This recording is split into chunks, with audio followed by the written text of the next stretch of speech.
장군님, 아드님이 또 전화 안 받으신다고 합니다. 뭐라고요? 육군 훈련소 수료식 때도 그러시더니 이번엔 아예 면회 신청도 안 하셨다고. 그만하십시오. 김중령. 국방부 정책실장실 안이 순간 조용해졌습니다. 정연숙 장군의 목소리엔 평소보다 더 날카로운 기운이 묻어났죠. 김중령은 서류를 정리하며 뒤로 물러섰습니다. 30년 넘게 군복을 입고 살아온 정연숙이었지만 아들 이야기만 나오면 마음이 복잡해졌어요.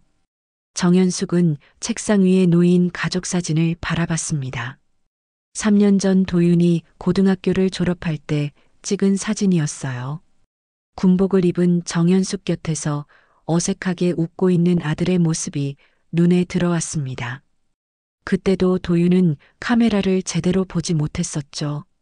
아들의 표정엔 늘 조심스러움이 묻어 있었어요. 엄마가 장군이라서 힘들겠지. 정연숙은 혼잣말을 중얼거렸습니다. 대한민국 최초 여성 삼성 장군이라는 타이틀이 때로는 무겁게 느껴질 때가 있었어요. 특히 아들 앞에서는 더욱 그랬습니다. 도윤은 어릴 때부터 엄마의 눈치를 보며 자랐어요. 다른 친구들처럼 자유롭게 떼를 쓰거나 투정을 부린 적이 없었죠. 오늘도 어김없이 오전 5시 30분에 시작된 하루였습니다. 체력 단련을 마치고 샤워를 한 뒤 오전 7시부터 시작되는 아침 브리핑을 준비했어요. 국방정책 현안, 예산 검토, 국정감사 대비 자료까지 빼곡한 일정 속에서 정연숙은 군인으로서의 삶을 살아가고 있었습니다. 하지만 마음 한편엔 늘 도윤에 대한 걱정이 자리하고 있었어요. 아들이 입대한 지 벌써 8개월이 지났는데 최근 들어서는 연락이 뚝 끊어졌습니다. 처음 몇 달은 편지라도 가끔 왔었죠. 짧지만 안부를 전하는 내용이었어요. 엄마, 잘 지내고 있어요. 걱정하지 마세요. 늘 그런 식이었습니다. 자세한 이야기는 전혀 없었어요. 힘든 일이 있어도 말하지 않는 도윤의 성격을 정연숙은 잘 알고 있었습니다. 어릴 때부터 그랬으니까요. 장군님, 오늘 오후 2시에 차관님과의 면담이 있습니다. 비서관이 일정을 알려줬을 때 정연숙은 문득 시계를 봤습니다. 오후 2시면 도윤이 있는 부대의 면회 시간이었어요. 하지만 아들은 면회 신청조차 하지 않았다고 했죠. 왜 그럴까요? 군 생활이 적응되어서 그런 건지 아니면 다른 이유가 있는 건지 알 수가 없었어요. 정연숙은 서류를 넘기며 생각에 잠겼습니다. 군을 누구보다 잘 아는 정연숙이었지만 아들의 군 생활에 대해서는 간섭하지 않으려 노력했어요. 다른 병사들과 똑같이 대우받기를 원했던 도윤의 마음을 이해했기 때문입니다. 입대 전날 밤 도윤이 조심스럽게 말했던 기억이 났어요. 엄마, 저는 그냥 평범한 병사로 군 생활하고 싶어요. 엄마가 장군이라는 걸 아무도 모르게 해주세요. 그때 정연숙은 고개를 끄덕였습니다. 아들의 마음을 이해했으니까요. 하지만 엄마로서의 마음은 그렇지 않았어요. 밤마다 도윤이 잘 지내고 있는지 아프지는 않은지 걱정이 되었습니다. 특히 요즘처럼 연락이 없을 때면 더욱 그랬죠. 혹시 힘든 일이 있는 건 아닐까? 누군가 괴롭히는 건 아닐까?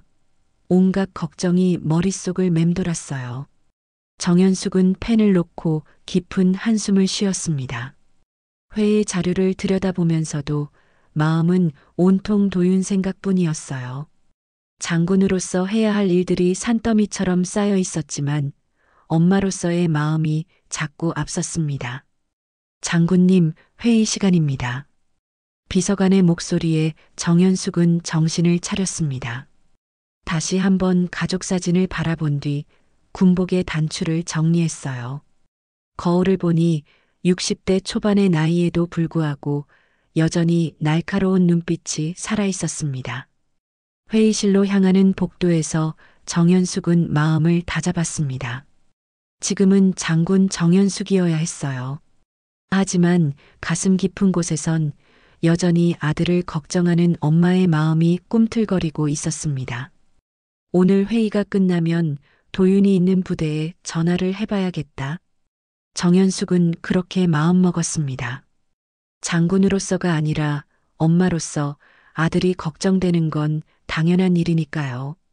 하지만 동시에 도윤에게 부담을 주고 싶지는 않았어요. 회의실 문을 열며 정연숙은 다시 한번 장군의 얼굴로 돌아갔습니다. 냉철하고 카리스마 넘치는 모습으로 말이죠. 하지만 마음 깊은 곳에선 여전히 아들을 걱정하는 엄마의 마음이 자리하고 있었습니다. 오늘도 정연숙의 하루는 장군과 엄마 사이에서 균형을 잡아가고 있었어요.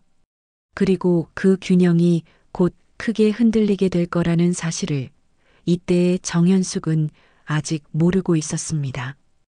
회의가 끝난 건 오후 4시였습니다. 정연숙은 비서실로 돌아와 책상에 앉았지만 도윤 생각이 머릿속을 떠나지 않았어요. 회의 내내 집중하려 애썼지만 자꾸만 아들의 얼굴이 떠올랐습니다. 김중령, 잠깐 와보세요. 정연숙이 부르자 김중령이 서둘러 들어왔어요. 도윤이가 있는 부대가 어디라고 했죠? 강원도 춘천 소재 제형 보병사단입니다. 장군님. 거기까지 차로 얼마나 걸리나요? 김중령은 잠시 당황한 표정을 지었어요. 갑작스러운 질문이었거든요. 지금 시간으로는 2시간 정도 소요될 것 같습니다. 정연숙은 시계를 봤습니다. 오후 4시. 지금 출발하면 6시쯤 도착할 수 있겠어요. 평일 면회 시간은 오후 7시까지였죠. 차 준비해 주세요. 지금 당장요. 장군님 갑작스럽게 부대 방문을 하시면 공식 방문이 아닙니다. 그냥 면회 가는 거예요. 김중령은 더 이상 묻지 않았어요. 정연숙의 표정에서 단호한 의지를 읽을 수 있었거든요. 차 안에서 정연숙은 계속 불안했습니다. 왜 이렇게 마음이 조급할까요? 단순히 아들이 보고 싶어서일까요? 아니면 다른 이유가 있는 걸까요? 뭔가 좋지 않은 예감이 계속 머릿속을 맴돌았어요. 춘천으로 향하는 길은 생각보다 막혔습니다. 퇴근 시간대라 그런지 차들이 줄을 이어 달리고 있었어요. 정연숙은 조바심이 났습니다. 혹시 면회 시간을 놓치는 건 아닐까 걱정되었어요. 장군님, 부대에 미리 연락을 드릴까요? 운전병이 조심스럽게 물었지만 정연숙은 고개를 저었어요. 아니요. 그냥 가겠습니다. 부대에 도착한 건 오후 6시 20분이었어요. 정연숙은 군복 대신 평상복을 입고 있었지만 오랜 군 생활로 다져진 자세와 걸음걸이는 숨길 수 없었습니다. 부대 입구에서 신분을 확인한 헌병은 정연숙을 보더니 잠시 당황한 듯 했어요. 면회 신청을 하지 않으셨는데 지금 신청하면 안 될까요? 아들을 보러 온 엄마입니다. 정연숙의 말에 헌병은 잠시 망설이다가 상급자에게 연락을 취했어요. 몇 분 후 면회가 허가되었습니다. 면회실로 향하는 길, 정연숙의 심장은 빠르게 뛰고 있었어요. 8개월 만에 보는 아들이었습니다. 많이 야위었을까? 키는 더 컸을까? 온갖 상상이 머릿속을 스쳐 지나갔어요. 면회실 문이 열리고 도윤이 들어왔습니다. 그 순간 정연숙은 숨이 멎는 듯 했어요. 도윤의 왼쪽 눈가에는 시퍼런 멍이 들어 있었습니다. 아래쪽 입술은 갈라져서 딱지가 앉아 있었고 오른손에는 붕대가 감겨 있었어요. 얼굴 전체가 부어 있어서 예전보다 훨씬 수척해 보였습니다. 도윤아. 정연숙의 목소리가 떨렸어요. 하지만 도윤은 평소처럼 조심스러운 표정으로 자리에 앉았습니다. 엄마, 갑자기 왜 오셨어요? 너, 그 얼굴은 뭐니? 정연숙이 떨리는 목소리로 물었지만 도윤은 대수롭지 않다는 듯 대답했어요. 엄마, 별일 아니에요. 다들 그러고 살아요. 하지만 정현숙은 30년 넘게 군인으로 살아온 사람이었어요. 단순한 사고나 실수로 생긴 상처가 아니라는 걸 한눈에 알 수 있었습니다. 특히 손에 감긴 붕대와 입술의 상처는 명백히 폭행의 흔적이었어요. 도윤아, 엄마한테 솔직히 말해봐. 누가 그랬니? 정말 아무것도 아니에요. 그냥 넘어져서 다친 거예요.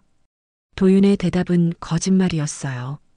정현숙은 아들의 눈빛에서 그걸 읽을 수 있었습니다. 겉으로는 담담해 보이려 애쓰고 있었지만 도윤의 눈 속에는 명백히 두려움이 서려 있었어요. 도윤아, 엄마가 누군지 알잖니? 거짓말하지 마. 정현숙의 목소리에 위협적인 기운이 섞여 들었어요. 하지만 도윤은 더욱 움츠러들었습니다. 엄마가 장군이니까 더 조심해야 해요. 괜히 문제 만들면 안 되니까. 그 말을 듣는 순간 정현숙은 모든 걸 이해했어요. 도윤이 왜 연락을 끊었는지, 왜 면회 신청을 하지 않았는지, 왜 이렇게 초라한 모습이 되었는지 말이죠. 누가 그랬는지 말해. 지금 당장. 정현숙의 목소리는 장군의 명령조였어요. 하지만 도윤은 고개를 저었습니다. 엄마, 제발. 그냥 조용히 저녁할 때까지 기다려주세요. 면회 시간은 30분이었는데 벌써 20분이 지나고 있었어요. 정현숙은 아들의 상처를 하나하나 자세히 살펴봤습니다. 왼쪽 눈가의 멍은 최소 일주일은 된 것 같았고 손목에도 희미한 멍 자국이 보였어요. 도윤아, 엄마가 뭘 할 수 있는지 알잖니? 그래서 더 무서워요, 엄마. 도윤의 마지막 말이 정현숙의 가슴을 찔렀어요. 지켜주려고 했던 엄마를, 도움을 요청해야 할 엄마를 무서워하고 있었어요. 면회 시간이 끝나고 도윤이 나간 후 정현숙은 한동안 면회실에 혼자 앉아 있었습니다. 가슴 속에서 뭔가 끓어오르는 걸 느꼈어요. 분노였을까요? 아니면 자책감이었을까요? 차로 돌아가는 길, 정현숙은 입을 열지 않았어요. 하지만 마음속으로는 이미 결심을 굳히고 있었습니다. 장군이기 이전의 엄마였으니까요. 부대에서 돌아온 정현숙은 밤늦게까지 잠들지 못했습니다. 도윤의 상처투성이 얼굴이 계속 눈앞에 어른거렸어요. 왼쪽 눈가에 시퍼런 멍, 갈라진 입술, 붕대에 감긴 손목까지 30년 군 생활 경험으로 봤을 때 이건 단순한 사고가 아니었습니다. 다음 날 아침 일찍 정현숙은 비서관을 불렀어요. 김중령, 춘천 제영보병사단에 공문을 보내세요. 병영생활 실태 점검을 실시하겠다고 통보하십시오. 장군님, 갑작스러운 점검 명령은 갑작스럽지 않습니다. 정기 점검 일정을 앞당기는 것뿐입니다. 정현숙의 목소리는 단호했어요. 김중령은 더 이상 묻지 않고 공문 작성에 들어갔습니다. 오전 10시 정현숙은 직접 춘천 부대에 전화를 걸었어요. 황태식 중령이 전화를 받았습니다. 안녕하십니까, 부대장님. 국방부 정현숙 장군입니다. 전화 너머로 황태식 중령이 당황하는 기색이 느껴졌어요. 장군님, 무슨 일로? 어제 제가 면회를 다녀왔는데 이상한 점을 발견했습니다. 이도윤 일병 말입니다. 아, 그 병사 말씀이시군요. 사소한 부상이라고 들었는데 황태식 중령의 대답은 예상했던 그대로였어요. 정현숙은 차분하게 말을 이어갔습니다. 사소한 부상이라고요? 얼굴에 멍이 들고 손에 붕대를 감은 게 사소한 부상입니까? 그건 훈련 중 발생한 실수로. 부대장님, 저도 30년 넘게 군복을 입고 살았습니다. 그게 실수로 생긴 상처가 아니라는 건 한눈에 알 수 있어요. 전화 너머가 잠시 조용해졌습니다. 황태식 중령이 말을 고르고 있는 것 같았어요. 장군님, 군 내부의 사소한 불안은 어디에나 있는 일입니다. 크게 문제 삼을 필요는 사소한 불화라고 하셨나요? 정연숙의 목소리가 차갑게 식었어요. 네, 그렇습니다. 병사들끼리 있을 수 있는 일이고 저희가 적절히 관리하고 있습니다. 그렇다면 정식으로 조사해 보겠습니다. 오늘 오후에 조사팀을 파견하겠어요.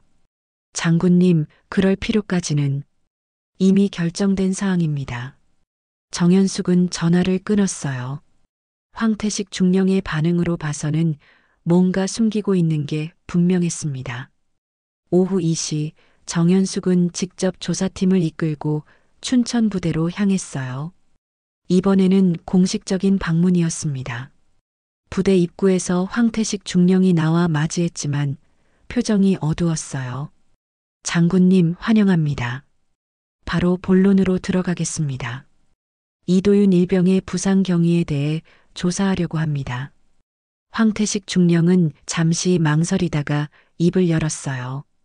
장군님, 솔직히 말씀드리자면 고참병과의 약간의 마찰이 있었던 것 같습니다. 하지만 이미 해결된 문제고 고참병이 누구입니까?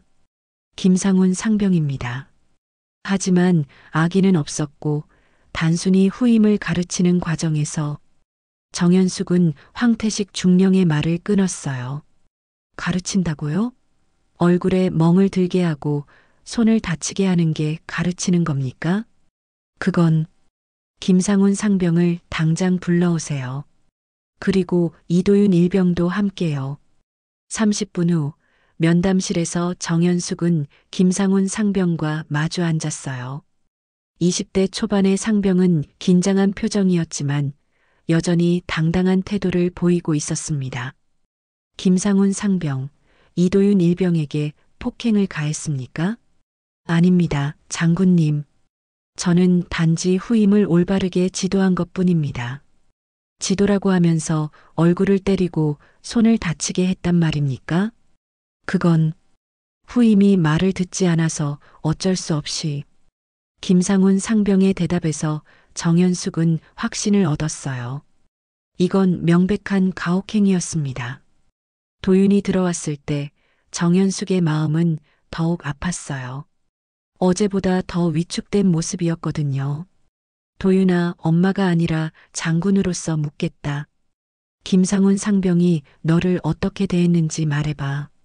저는 별일 없습니다. 도윤은 여전히 침묵을 지키려 했어요. 하지만 정연숙은 포기하지 않았습니다. 도윤아, 진실을 말하지 않으면 다른 후임들도 똑같은 일을 당하게 될 거야. 그때 갑자기 면담실 문이 열리고 한 병사가 들어왔어요. 이등병 계급장을 단 앳된 얼굴의 병사였습니다. 장군님, 저희가 말씀드릴 게 있습니다. 정연숙이 놀란 표정으로 병사를 바라봤어요. 누구세요? 박준호 이등병입니다. 이도윤 일병의 후임입니다. 박준호 이등병은 떨리는 목소리로 말을 이어갔어요. 김상훈 상병이 이도윤 일병을 계속 괴롭혔습니다. 거의 매일 때리고 잠도 재우지 않고 이도윤 일병이 저희 대신 모든 걸 참아냈어요. 그 순간 도윤의 얼굴이 하얗게 질렸어요. 비밀이 드러난 거였습니다. 그동안 몇 번이나 신고하려고 했지만 이도윤 일병이 만류했습니다. 어머니한테 피해가 갈까봐 걱정한다고 하면서 박준호 이등병의 증언을 들으며 정연숙은 주먹을 꽉 쥐었어요. 아들이 얼마나 힘들었을지 상상만 해도 가슴이 미어졌습니다. 조용히 흔들리던 어머니의 마음에 본격적인 전쟁이 시작되고 있었어요. 박준호 이등병의 증언이 끝난 후 면담실은 잠시 조용해졌습니다. 정연숙은 깊게 숨을 들이쉬었어요. 30년 군 생활 동안 수많은 일들을 겪어왔지만 이번만큼 분노가 치밀어 오른 적은 없었습니다. 황태식 중령, 이 상황을 어떻게 설명하시겠습니까? 정연숙의 목소리는 차갑게 가라앉아 있었어요. 황태식 중령은 식은땀을 흘리며 대답했습니다. 장군님, 저희도 몰랐습니다. 만약 알았다면 당연히 조치를 취했을 것입니다. 몰랐다고요? 부대장이 자신의 부대에서 일어나는 일을 몰랐다는 말씀입니까? 정현숙은 즉시 서울로 돌아갔어요. 차 안에서 비서관에게 지시했습니다. 김중령, 내일 오전 9시에 긴급 대책회의를 소집하세요.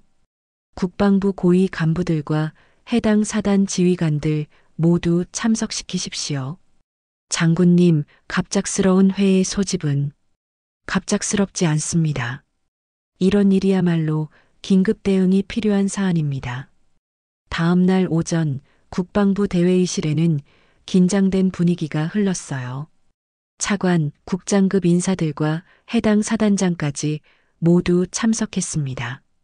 정현숙이 회의실에 들어서자 모든 이들이 자리에서 일어났어요. 앉으세요. 바로 본론으로 들어가겠습니다. 정현숙은 어제 조사한 내용들을 차근차근 설명했습니다. 도윤의 상처, 김상훈 상병의 가혹행위, 그리고 부대의 은폐 시도까지 모든 것을 말이에요. 회의실 분위기는 점점 무거워졌습니다. 특히 해당 사단장의 얼굴은 창백해져 있었어요. 사단장님, 이 상황에 대해 어떻게 생각하십니까? 이준호 준장이 조심스럽게 입을 열었어요. 장군님, 깊이 사과드립니다. 하지만 이런 일은 어느 부대에나 있을 수 있다고요? 정현숙의 목소리가 높아졌어요. 회의실 안이 순간 조용해졌습니다. 사소한 폭행이라고 하시는 건가요? 피해자가 제 아들이 아니라도 저는 똑같이 대응했을 겁니다. 차관이 나서서 중재하려 했어요. 장군님, 물론 가혹행위는 근절되어야 합니다. 하지만 너무 성급하다고요? 제가 지금까지 얼마나 참았는지 아십니까? 정현숙은 자리에서 일어났어요. 지금 당장 현장 조사단을 투입하겠습니다. 그리고 해당 부대의 모든 병사들을 대상으로 전수조사를 실시할 것입니다. 이준호 준장이 다시 입을 열었어요. 장군님, 하지만 이런 식으로 조사를 하면 부대 분위기가 어떻다고요? 병사들이 매일 두려움에 떨고 있는데 무슨 분위기를 걱정하시는 겁니까? 회의실은 다시 조용해졌어요. 정현숙의 분노가 얼마나 깊은지 모든 이들이 느낄 수 있었습니다. 오후 2시 10명으로 구성된 현장 조사단이 춘천 부대에 투입되었어요. 정현숙은 직접 조사단장을 맡았습니다. 이번에는 철저하게 조사하기로 마음먹었거든요. 조사단은 먼저 의무대를 찾았어요. 도윤의 치료 기록을 확인하기 위해서였습니다. 이도윤 일병이 언제부터 이곳에 왔었나요? 군의관이 기록을 뒤져보며 대답했어요. 최근 2개월 동안 5번 정도 왔었습니다. 주로 타박상과 찰과상 치료였고 5번이나요? 정현숙은 놀랐어요. 도윤이 그렇게 자주 다쳤다는 얘기였거든요. 네, 그런데 매번 넘어졌다거나 부딪혔다고 하더군요. 조사단은 이어서 병사들과의 개별 면담을 시작했어요. 처음에는 모두들 입을 다물고 있었지만 시간이 지나면서 하나둘씩 진실을 말하기 시작했습니다. 김상훈 상병이 이도윤 일병만 괴롭힌 게 아닙니다. 한 일병이 조심스럽게 말을 꺼냈어요. 저희 중대 후임들은 거의 다 당해봤어요. 하지만 이도윤 일병이 가장 심했습니다. 왜 이도윤 일병이 가장 심했나요? 어머니가 장군이라는 걸 알고 나서부터 더 심해졌어요. 일부러 더 괴롭힌 것 같습니다. 조사가 진행될수록 충격적인 사실들이 드러났어요. 김상훈 상병은 지난 1년 동안 최소 10명 이상의 후임병들에게 가혹행위를 해왔던 거였습니다. 병사 심리 상담 기록도 확인했어요. 놀랍게도 여러 병사들이 상담을 요청했지만 제대로 처리되지 않았던 사실이 드러났습니다. 왜 이런 상담 기록들이 제대로 보고되지 않았습니까? 정현숙이 상담관에게 물었지만 명확한 답변을 듣지 못했어요. 부대 차원에서 은폐하려 했던 것 같았습니다. 저녁 7시 조사를 마친 정연숙은 황태식 중령을 다시 불렀어요. 중령님, 이제 더 이상 변명할 수 없을 겁니다. 김상훈 상병의 가혹행위는 조직적이고 지속적이었습니다. 황태식 중령은 고개를 숙였어요. 죄송합니다, 장군님. 죄송하다고 해서 해결될 문제가 아닙니다. 이런 일이 다시는 일어나지 않도록 근본적인 대책이 필요합니다. 정연숙은 그 자리에서 즉시 조치 사항을 발표했어요. 김상훈 상병은 즉시 구속하고 군검찰에 송치합니다. 그리고 이 사건을 은폐하려 한 모든 간부들도 징계 대상입니다. 회의실이 술렁거렸지만 정연숙의 의지는 확고했어요. 침묵하던 군이 이제 행동하는 장군 앞에서 변화를 맞이하게 된 순간이었습니다. 김상훈 상병이 군검찰에 송치된 다음 날 정연숙은 다시 춘천 부대를 찾았습니다. 이번에는 도윤과 단둘이 이야기할 시간이 필요했어요. 아직 아들로부터 직접 들은 이야기가 없었거든요. 면담실에서 도윤을 기다리는 동안 정연숙의 마음은 복잡했습니다. 어제까지의 조사로 김상훈 상병의 가혹행위는 명백해졌지만 정작 가장 중요한 건 도윤의 마음이었어요. 문이 열리고 도윤이 들어왔습니다. 어제보다는 조금 나아 보였지만 여전히 위축된 모습이었어요. 도윤아, 앉아라. 정연숙은 가능한 한 부드러운 목소리로 말했습니다. 엄마, 김상훈 상병이 구속됐다면서요? 그래. 하지만 그게 중요한 게 아니야. 내가 그동안 얼마나 힘들었는지 엄마한테 말해봐. 도윤은 한참 동안 입을 열지 않았어요. 정연숙은 기다렸습니다. 재촉하지 않았어요. 엄마. 도윤의 목소리가 떨리기 시작했습니다. 엄마가 장군이라서 더 괴롭힘 당한 것 같아요. 그 말을 듣는 순간 정연숙의 가슴이 미어지는 듯 했어요. 처음엔 저도 모르게 입대 전에 친구들한테 자랑했거든요. 우리 엄마가 장군이라고. 그런데 그게 부대에 알려지고 나서부터 도윤은 잠시 말을 멈췄습니다. 기억을 되짚는 것 자체가 고통스러워 보였어요. 김상훈 상병이 저를 따로 불렀어요. 장군 아들이면 뭐가 달라? 여기서는 내가 그냥 일병이야라고 하면서 정연숙은 주먹을 꽉 쥐었습니다. 하지만 도윤의 이야기를 끝까지 들어야 했어요. 그때부터 시작된 거예요. 다른 후임들보다 훨씬 심하게 괴롭혔어요. 매일 밤 잠자리 검사라는 명목으로 저만 따로 불러서 때렸고 도윤의 목소리가 점점 작아졌습니다. 엄마, 저 혼자만 참으면 된다고 생각했어요. 어차피 1년 반만 참으면 되는 거니까. 도윤아.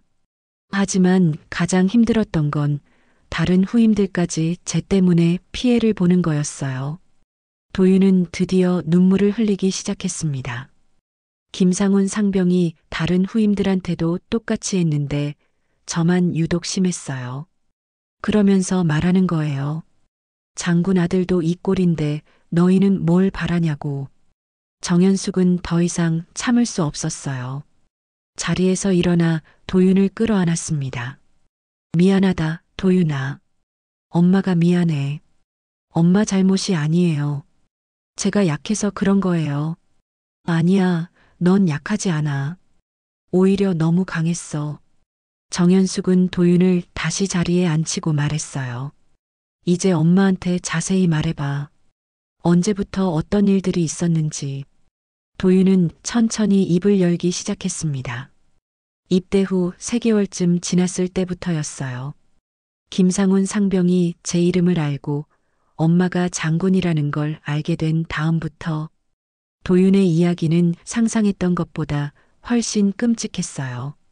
김상훈 상병은 장군 아들을 제대로 가르쳐야 한다는 명목으로 거의 매일 도윤을 괴롭혔던 거였습니다. 밤마다 불려가서 기합을 받았어요. 팔굽혀펴기를 몇백 개씩 시키고 제대로 못하면 발로 차고 주먹으로 때리기도 했고요. 왜 신고하지 않았니? 신고하면 더 심해질 것 같았어요. 그리고 무엇보다 도윤이 잠시 망설이다가 말을 이었습니다. 엄마한테 피해가 갈까봐 무서웠어요. 장군 엄마도 자기 아들 하나 제대로 못 키웠다는 소리 들을까봐. 그리고 도윤은 박준호 이등병을 비롯한 후임들 이야기를 했어요.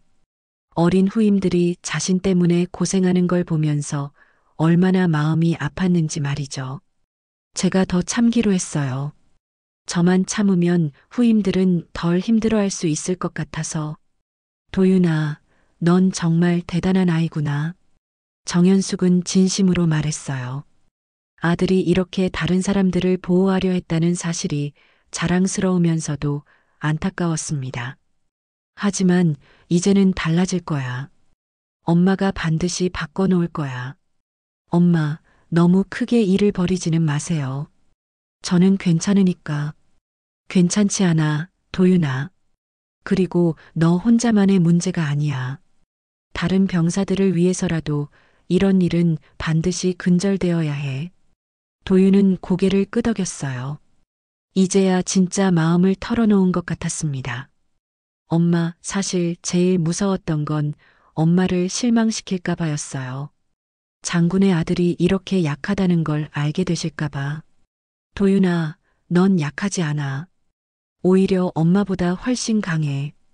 혼자서 이 모든 걸 견뎌냈잖아. 그날 오후 정연숙은 조사단 앞에서 도윤의 공식 증언을 받았습니다. 도윤은 떨리는 목소리로 지난 5개월간의 일들을 차근차근 증언했어요. 조사단원들도 숙연해졌습니다. 한 병사가 이렇게 오랫동안 혼자서 견뎌왔다는 사실에 모두들 충격을 받았어요. 증언이 끝난 후 도윤은 정연숙에게 말했습니다. 엄마, 이제 정말 후련해요. 그동안 혼자 감당하기 너무 힘들었거든요. 정연숙은 아들을 꽉 안아주었어요. 이제야 진짜 아들을 구해낸 기분이었습니다. 도윤의 증언이 끝난 다음 주 정연숙은 국방부에서 전례 없는 발표를 했습니다. 군 교육체계 전면 개편안이었어요. 기자들과 군 관계자들이 모인 브리핑룸에서 정연숙은 단호한 목소리로 말했습니다. 앞으로 모든 부대에 장병 보호 시스템을 의무적으로 도입하겠습니다. 가혹행위 신고 체계를 이원화하고 익명 신고도 가능하도록 할 것입니다. 기자들 사이에서 웅성거림이 일었어요. 이런 전면적인 개편안이 발표된 것은 처음이었거든요. 또한 각 부대마다 전문 상담관을 배치하고 정기적인 심리 검사를 실시하겠습니다. 무엇보다 가혹행위를 은폐하려는 간부들에 대해서는 엄중 처벌할 것입니다. 한 기자가 손을 들었어요. 장군님, 이런 개편안을 추진하게 된 특별한 계기가 있으신가요? 정연숙은 잠시 생각에 잠겼습니다. 도윤의 일을 직접 언급할 수는 없었지만 진심은 전해야 했어요. 내 자식만이 아니라 모두의 자식을 지킬 수 있어야 이 군이 존재하는 의미가 있습니다. 그것이 제가 30년 넘게 군복을 입고 있는 이유입니다. 브리핑이 끝난 후 정연숙은 곧바로 각 군 본부장들을 만났어요. 개편안 실행을 위한 구체적인 계획을 논의하기 위해서였습니다. 장군님, 하지만 현실적으로 모든 부대에 상담관을 배치하기는. 육군 본부장이 난색을 표했지만 정연숙은 흔들리지 않았어요. 불가능하다면 가능하게 만들어야 합니다. 예산이 문제라면 다른 곳에서 줄이면 됩니다. 하지만 기존 부대 문화를 갑자기 바꾸는 것은, 기존 문화가 잘못된 것이라면 당연히 바꿔야죠. 가혹행위를 묵인하는 게 군대 문화라면 그런 문화는 없어져야 합니다. 정연숙의 의지는 확고했어요. 며칠 후 각 군의 정식 명령이 하달되었습니다. 한편 춘천 부대에서는 분위기가 완전히 바뀌었어요. 김상훈 상병이 구속된 후 다른 병사들도 용기를 내어 증언하기 시작했습니다. 지금까지 숨겨져 있던 여러 가혹행위 사건들이 드러났어요. 도윤도 조금씩 변화하고 있었습니다. 예전처럼 위축되어 있지 않고 다른 후임들과도 자연스럽게 어울리기 시작했어요. 어느 날 오후 도윤이 부대 상담실을 찾았습니다. 새로 부임한 이소영 상담관과 이야기를 나누기 위해서였어요. 이도윤 일병, 요즘 어떻게 지내고 있나요? 많이 좋아졌어요. 이제는 밤에도 편하게 잠들 수 있고요. 그동안 정말 힘들었을 텐데 잘 견뎌줘서 고마워요. 이소영 상담관의 말에 도윤은 잠시 생각에 잠겼습니다. 상담관님, 저 같은 일을 겪는 병사들이 많을 것 같아요. 맞아요. 안타깝게도 아직도 여러 부대에서 비슷한 일들이 일어나고 있어요. 그런 병사들을 도울 방법은 없을까요? 도윤의 진지한 표정을 본 이소영 상담관은 놀랐어요. 피해자였던 도윤이 이제 다른 사람들을 도우려 하고 있었거든요. 어떤 생각을 하고 있는 거예요? 상담병 제도는 어떨까요? 전문적인 상담관님들도 좋지만 병사들끼리 더 편하게 이야기할 수 있는 시스템이 있으면. 이소영 상담관의 눈이 반짝였어요. 정말 좋은 아이디어네요. 동료 상담 프로그램 같은 건가요? 네, 비슷한 경험을 한 병사들이 후임들을 도와주는 거죠. 제가 그런 역할을 할 수 있다면. 그날 저녁 이소영 상담관은 도윤의 제안을 정현숙에게 전했어요. 전화로 이야기를 들은 정현숙은 감격했습니다. 도윤이가 그런 말을 했다고요? 네, 장군님. 정말 훌륭한 아이디어라고 생각합니다. 피해자에서 이제 보호자가 되려고 하는 모습이 인상적이었어요. 다음 날 정현숙은 직접 춘천 부대를 찾았습니다. 도윤과 상담병 제도에 대해 자세히 이야기해 보고 싶었어요. 도윤아, 상담병 제도 제안이 정말 좋다고 들었어. 엄마, 저는 운이 좋았어요. 엄마가 장군이라서 도움을 받을 수 있었지만 그렇지 못한 병사들이 더 많을 거예요. 도윤의 말에 정현숙은 뿌듯함을 느꼈어요. 아들이 이렇게 성숙해졌다는 사실이 자랑스러웠습니다. 어떻게 운영하면 좋을까? 먼저 비슷한 경험을 한 병사들을 선발해서 교육을 시키는 거예요. 그 다음에 각 중대마다 배치해서 후임들의 고민을 들어주고 도윤은 구체적인 계획까지 생각해 두고 있었어요. 지난 몇 달간의 고통이 이제는 다른 사람들을 도울 수 있는 경험으로 바뀌고 있었습니다. 상담병들끼리도 정기적으로 모여서 정보를 공유하고 혼자 해결하기 어려운 문제는 전문 상담가님께 연결해 드리는 거죠. 정말 잘 생각했구나. 정현숙은 도윤을 바라보며 미소를 지었어요. 불과 몇 주 전만 해도 상처투성이었던 아들이 이제는 남을 도우려 하고 있었거든요. 엄마, 저는 이제 전역할 때까지 남은 시간을 이런 일에 써보고 싶어요. 그래, 엄마가 적극 지원할게. 그날부터 도윤의 제안은 구체적인 프로그램으로 발전하기 시작했습니다. 전문가들과 함께 상담병 양성 과정을 설계하고 시범 운영할 부대를 선정했어요. 도윤은 첫 번째 상담병 교육생이 되었습니다. 자신의 경험을 바탕으로 다른 병사들을 도울 준비를 하기 시작했어요. 이제야 저도 누군가를 지켜줄 수 있을 것 같아요. 도윤이 정현숙에게 한 말이었습니다. 피해자에서 보호자로 지켜받는 사람에서 지켜주는 사람으로 성장하는 모습이었어요. 군대라는 단단한 벽에 처음으로 균열이 생기기 시작했습니다. 도윤의 상담병 제도 제안이 공식 승인된 지 한 달 후 정현숙은 국방부 전체 간부들을 소집했습니다. 이번에는 단순한 한 부대의 문제가 아니라 정군 차원의 변화를 예고하는 자리였어요. 오늘부터 전국 모든 부대에서 병영생활 실태조사를 실시합니다. 회의실에 모인 장성들과 영관급 간부들 사이에서 술렁임이 일었어요. 정군 차원의 조사는 전례가 없는 일이었거든요. 조사 기간은 2개월입니다. 모든 병사들을 대상으로 개별 면담을 실시하고 익명 설문조사도 병행합니다. 육군 참모총장이 조심스럽게 입을 열었어요. 장군님, 정군 조사는 너무 광범위하지 않습니까? 예산과 인력 문제는 해결하겠습니다. 더 중요한 건 우리 군이 변화할 의지가 있느냐는 것입니다. 정연숙의 목소리에는 흔들림이 없었어요. 그리고 조사 과정에서 가혹행위를 은폐하려 시도하는 간부가 발견되면 계급에 관계없이 즉시 징계하겠습니다. 회의실이 조용해졌습니다. 모든 이들이 정연숙의 의지가 얼마나 강한지 느낄 수 있었어요. 조사가 시작된 지 일주일 만에 충격적인 결과들이 나오기 시작했습니다. 춘천 부대뿐만 아니라 여러 부대에서 유사한 가혹행위 사건들이 드러났어요. 특히 김상훈 상병 사건이 언론에 보도되면서 사회적 파장이 일기 시작했습니다. 처음에는 단순한 가혹행위 사건으로 다뤄졌지만 점차 더 큰 의미로 해석되기 시작했어요. 장군 어머니의 아들 구하기라는 제목의 기사가 주요 일간지에 실렸습니다.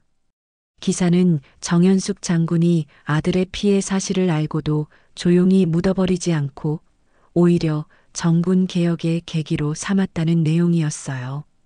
정연숙은 그날 아침 신문을 보며 복잡한 마음이 들었습니다. 언론의 관심이 커지는 것은 좋았지만 도윤에게 부담이 될까 걱정되었거든요. 오후에 춘천 부대에서 전화가 왔어요. 김상훈 상병의 군사법원 재판이 시작된다는 소식이었습니다. 재판정에서 김상훈 상병은 끝까지 자신의 행위를 정당화하려 했어요. 저는 후임 교육을 위해 필요한 지도를 했을 뿐입니다. 하지만 검찰이 제시한 증거들은 명백했습니다. 의료진의 진단서, 다른 병사들의 증언, 그리고 무엇보다 도윤의 상세한 진술이 있었어요. 피고인의 행위는 교육이 아니라 명백한 가혹행위입니다. 특히 피해자의 어머니가 장군이라는 이유로 더욱 악질적으로 괴롭힌 것은 용납할 수 없습니다. 검찰의 최종 구형은 징역 2년이었어요. 재판 소식이 언론에 보도되자 예비역들과 현역 병사 가족들 사이에서 뜨거운 반응이 일었습니다. 군 관련 온라인 커뮤니티에서는 연일 이 사건에 대한 토론이 벌어졌어요. 드디어 군대가 바뀔 수 있겠다. 장군님이 아들 때문에 군 전체를 바꾸려 하시는 거 아니야? 아니다. 이건 모든 병사들을 위한 일이야.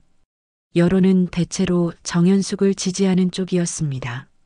특히 군 경험이 있는 예비역들은 이런 개혁이 얼마나 필요했는지 잘 알고 있었어요. 하지만 일부에서는 우려의 목소리도 나왔습니다. 군기가 해이해질 수 있다. 전통적인 군대 문화까지 없애려는 건 아닌가? 이런 비판에 대해 정연숙은 기자회견을 열었어요. 가혹행위와 군기는 다릅니다. 후임을 폭행하는 것이 군기라면 그런 군기는 없어져야 합니다. 기자회견에서 정연숙은 명확하게 선을 그었어요. 저는 장군이기 이전에 한 병사의 어머니입니다. 하지만 이 문제는 제 아들만을 위한 것이 아닙니다. 모든 대한민국 청년들이 안전하게 국방의 의무를 다할 수 있어야 합니다. 그 말이 언론에 보도되자 온라인에서는 장군 엄마라는 별명이 생겨났어요. 권위적인 장군이 아니라 아들을 지키려는 엄마의 마음으로 군을 바꾸고 있다는 의미였습니다. 전국 실태조사 결과가 발표된 날 정연숙은 국정감사에서 충격적인 수치를 공개했습니다. 전체 조사 대상 병사 중 23%가 가혹행위를 경험했다고 답했습니다. 이중 신고를 한 경우는 단 3%에 불과했습니다. 국정감사장이 술렁거렸어요. 예상보다 훨씬 심각한 수준이었거든요. 더욱 심각한 것은 이런 사실을 알고도 은폐하려 한 간부들이 있다는 점입니다. 정연숙은 구체적인 사례들을 발표했어요. 여러 부대에서 가혹행위 신고를 무마시키려 했던 간부들의 명단도 공개했습니다. 이런 간부들은 모두 징계 처분했습니다. 계급이나 근무 연수에 관계없이 말입니다. 실제로 3명의 대령과 8명의 중령이 징계를 받았어요. 전례 없는 강력한 조치였습니다. 한 달 후 주요 언론사에서 특집 기사를 냈어요. 장군이 아니라 엄마가 군을 바꿨다는 제목이었습니다. 기사는 정연숙이 개인적인 복수가 아니라 진정한 군 개혁을 위해 나선 과정을 자세히 다뤘어요. 특히 도윤이 제안한 상담병 제도가 정군으로 확산되고 있다는 내용도 포함되어 있었습니다. 그날 저녁 정연숙은 도윤과 통화했어요. 엄마, 신문 기사 봤어요. 정말 대단하세요. 내가 더 대단해. 상담병 교육은 어때? 재미있어요. 저처럼 힘든 일을 겪은 병사들이 생각보다 많더라고요. 우리가 서로 도우면 정말 많은 걸 바꿀 수 있을 것 같아요. 정연숙은 미소를 지었어요. 아들이 이렇게 적극적으로 변한 모습을 보니 뿌듯했습니다. 그날 밤 정연숙은 창밖을 바라보며 생각했어요. 몇 달 전까지만 해도 상상할 수 없었던 변화들이 일어나고 있었습니다. 군이 바뀌고 있었어요. 정면으로 돌파한 결과였습니다. 도윤의 전역까지 이제 한 달이 남았습니다. 지난 반년 동안 그의 삶은 완전히 바뀌었어요. 상처투성이었던 병사에서 이제는 다른 후임들을 도와주는 상담병이 되어 있었습니다. 상담병 제도는 정군으로 확산되고 있었어요. 도윤과 같은 경험을 한 병사들이 교육을 받고 각 부대에서 동료 상담 역할을 맡고 있었습니다. 처음에는 반신반의하던 간부들도 이제는 그 효과를 인정하고 있었어요. 이도윤 병장, 이번 달 상담 실적이 정말 좋네요. 이소영 상담관이 월간 보고서를 보며 말했어요. 15명의 병사들이 도움을 요청했고 이 중 3건은 심각한 가혹행위 사건이었어요. 병장이 아니었다면 묻혔을 수도 있는 일들이죠. 도윤은 뿌듯한 표정을 지었습니다. 자신의 아픈 경험이 이제는 다른 사람들을 돕는 힘이 되고 있었거든요. 상담관님, 전역 후에도 이런 일을 계속하고 싶어요. 어떤 계획이 있나요? 장교 후보생에 지원하려고 합니다. 그래서 장교가 되어서 이런 시스템을 더 체계적으로 만들고 싶어요. 이소영 상담관은 놀랐어요. 그렇게 힘든 일을 겪고도 다시 군에 남으려 한다니 말이에요. 정말 확실한 거예요? 네, 이제는 확신해요. 제가 겪은 일들이 헛되지 않게 하고 싶어요. 전역을 일주일 앞둔 어느 날 도윤은 휴가를 받아 서울로 올라갔습니다. 엄마에게 하고 싶은 말이 있었거든요. 국방부 정책실장실 앞에서 도윤은 잠시 망설였어요. 몇 달 전만 해도 이곳에 오는 것조차 부담스러웠는데 이제는 달랐습니다. 들어와라. 정연숙의 목소리가 들렸어요. 도윤이 문을 열고 들어가자 정연숙은 깜짝 놀란 표정을 지었습니다. 도윤아, 갑자기 웬일이니? 엄마, 할 말이 있어서 왔어요.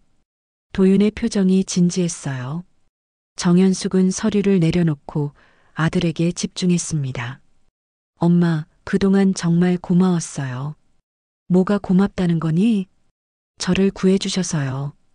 그리고 저 혼자만이 아니라 모든 병사들을 위해 싸워주셔서요.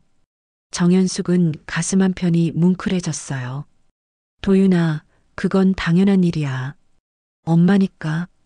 처음에는 엄마가 무서웠어요. 너무 강하셨고 완벽하셔서 저는 그런 엄마의 아들이 되기에 부족하다고 생각했거든요. 도윤의 고백에 정연숙은 마음이 아팠어요. 하지만 이제 알겠어요.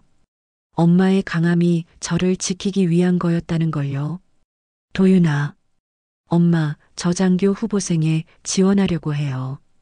정연숙은 깜짝 놀랐어요. 예상하지 못한 말이었거든요. 정말이니? 왜?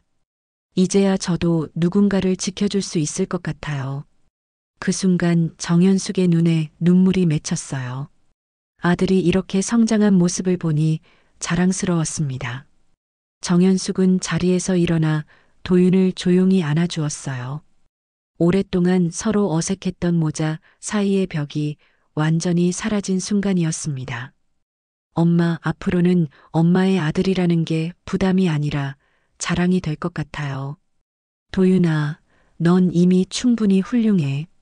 그날 저녁 정현숙과 도윤은 오랜만에 함께 저녁을 먹었어요. 예전처럼 어색하지 않았습니다. 서로에 대해 진솔하게 이야기할 수 있게 되었거든요. 저녁식 날이 되었습니다. 춘천 부대에서는 특별한 행사가 열렸어요. 도윤뿐만 아니라 상담병 제도의 첫 번째 교육생들이 함께 전역하는 날이었거든요. 정현숙도 참석했습니다. 공식적인 방문이 아니라 그냥 한 병사의 어머니로서 말이에요.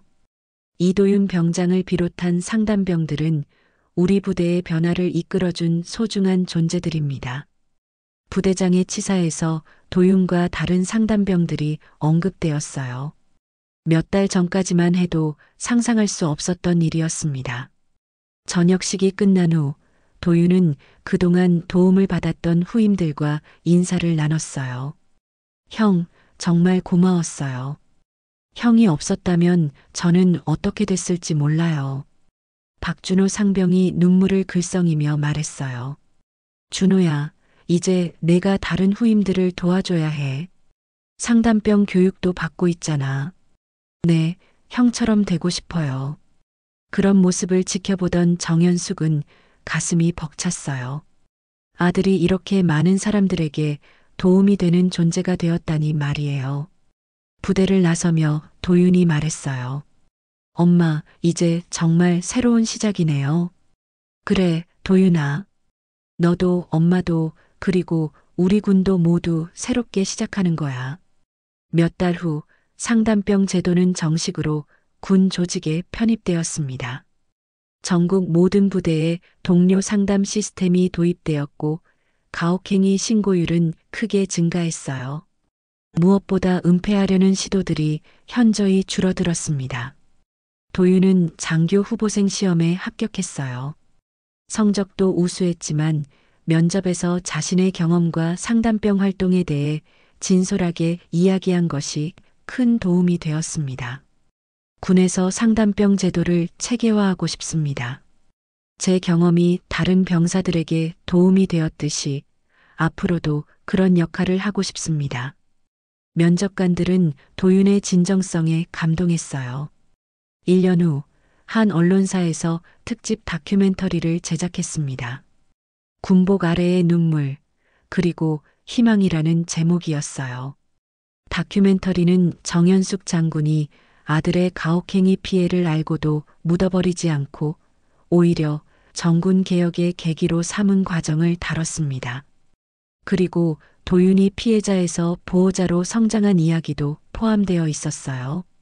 처음에는 장군이 아들을 위해 나선 것처럼 보였지만 결국은 모든 병사들을 위한 일이었습니다. 다큐멘터리의 마지막 내레이션이었어요. 한 어머니의 단호한 선택이 대한민국 군대를 바꿨습니다. 장군이 아니라 엄마의 마음으로 말이죠. 그날 저녁 정현숙과 소희가 된 도윤은 함께 다큐멘터리를 시청했어요. 엄마, 우리가 정말 대단한 일을 해낸 것 같아요. 우리가 아니라 내가 해낸 거야, 도윤아. 아니에요. 엄마가 있었기에 가능한 일이었어요. 그날 밤 정현숙은 오랜만에 마음 편히 잠들 수 있었어요. 아들도 군도 그리고 자신도 모두 새로운 출발선에 서 있었거든요. 군복 아래 흘렸던 눈물이 이제는 희망의 씨앗이 되어 자라나고 있었습니다.